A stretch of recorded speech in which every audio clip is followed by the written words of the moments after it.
It was a beautiful Saturday afternoon in Springfield, a peaceful suburban town where everything moved at its own slow, steady pace. Families wandered through the local park, children laughed and played on the swings, and neighbors exchanged friendly greetings. Life was simple and predictable until one phone call shattered that tranquility, one phone call that would reveal a shocking truth and deliver instant karma. 17-year-old Malcolm Carter had only one thing on his mind that day: getting his little sister the perfect birthday gift. He had been saving for weeks from his part-time job and had finally found it: a beautiful charm bracelet from Golden Grace Jewelers, a fancy jewelry store located downtown. Where are you watching from today? Let us know in the comments. Excited and eager to make his sister happy, Malcolm stepped through the sparkling glass doors and into the brightly lit showroom, scanning the display cases with a hopeful smile. But as soon as he entered, something felt off. Behind the counter was Susan Miller, a middle-aged sales associate whose sharp eyes were matched only by her permanent frown. As soon as Susan saw Malcolm, her face tightened into a thin, suspicious line, her eyes narrowing as she studied him. She gripped her phone like it was her only lifeline, watching him closely. Malcolm noticed her tense posture, but tried to ignore it. He'd seen this look before.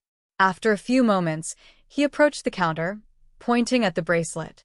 "Hi, I'd like to see that one, please." But Susan didn't move. Instead, she crossed her arms and looked at him with narrowed eyes. "Are you sure?" she asked, her tone dripping with suspicion. "That's a very expensive piece." Malcolm's stomach tightened. He knew exactly what she was insinuating. "Yes, I'm sure," he replied, keeping his voice steady as he pulled out his wallet. "I've got the money right here." Susan's eyes flicked to the cash in his wallet, but instead of easing up, she seemed to stiffen even more. Her gaze darted to the security camera above them, then back to Malcolm. "You know what?" she said, taking a step back. "I think I should call the owner first. You stay right here." Before Malcolm could even protest, she grabbed her phone. Not to call the owner, but to dial 911. "This is Susan Miller from Golden Grace Jewelers," she said, her voice feigning concern. "There's a suspicious individual in my store. Young, black, and acting very nervous. I think he's trying to steal something." Malcolm's breath caught in his throat. Did she really just call the cops on him? He couldn't believe it. He hadn't done anything wrong. Nothing but walk into a store to buy a gift for his sister. Yet here he was, being treated like a criminal. "Ma'am, I haven't done anything," he said, his voice trembling with frustration but trying to stay calm. "I'm just trying to buy something." Susan shot him a smug, condescending look. "Then you have nothing to worry about," she said. "The police will take care of it." Malcolm clenched his fists, his heart racing, as the sound of sirens grew louder and louder. Within minutes, 2 police officers stormed through the doors. "There he is." Susan pointed at Malcolm as if he were some kind of fugitive on the run. "I caught him trying to rob the store." One of the officers, Sergeant Daniels, immediately reached for his handcuffs. "Son, I'm going to need you to step outside," he ordered.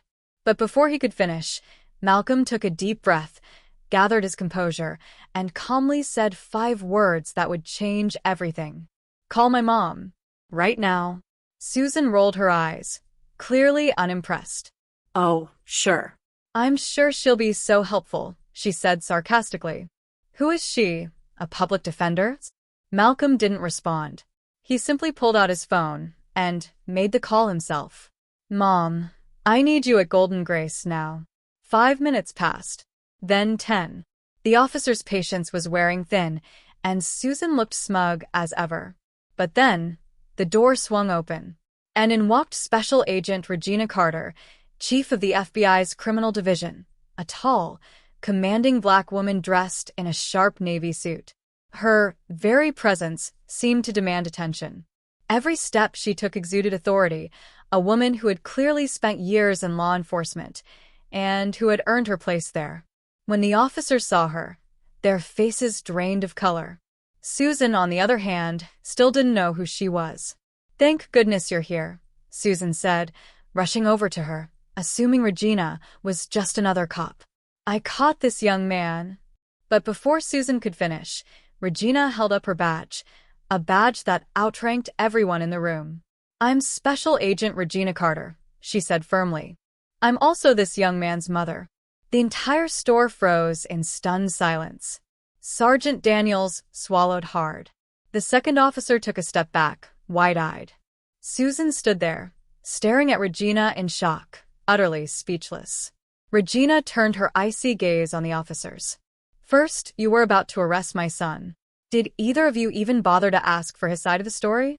Did you check the security footage? Or did you just take her word for it?" Sergeant Daniels stammered. We were just following protocol."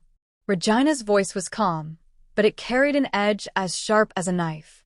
"Protocol means investigating before making assumptions. But you didn't do that, did you?" Neither officer said a word. Regina then turned to Susan. "And you," she began, her gaze piercing.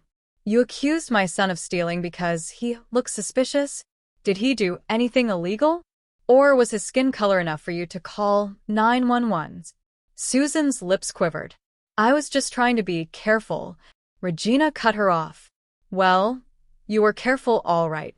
Careful enough to ruin your own career." She gestured around the store. This is going viral." Malcolm had already pulled out his phone, recording everything. Within hours, the footage would be all over the internet. Susan's face went completely pale. "Please, I didn't mean any harm." But Regina wasn't interested in excuses. She turned to the store manager.